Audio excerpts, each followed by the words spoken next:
Hey guys, welcome back to my channel. Today I bought an Apple pencil, but it's like not a real one apparently, so it's like this, and I'm just gonna be trying it out to see how it relates to the real Apple pencils.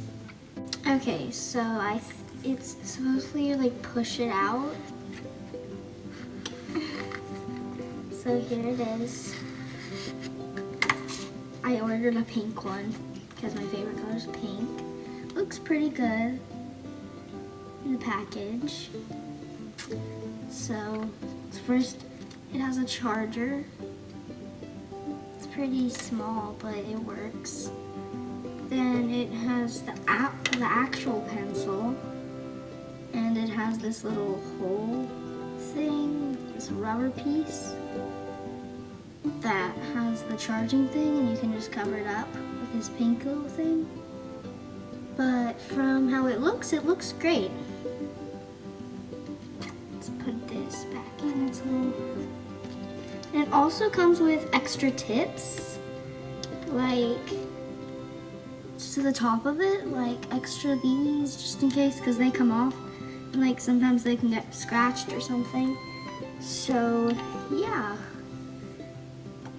And it comes with the little instructions.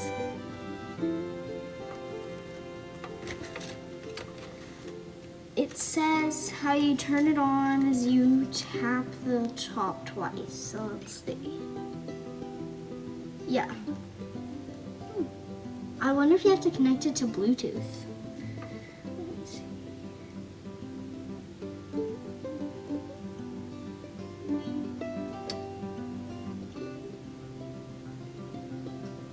No, you don't have to connect it to Bluetooth. You just tap it twice and then start drawing.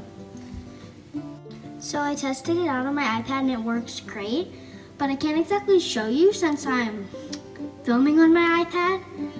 But if any of y'all have like an app like that you can draw on, I would definitely recommend one of these.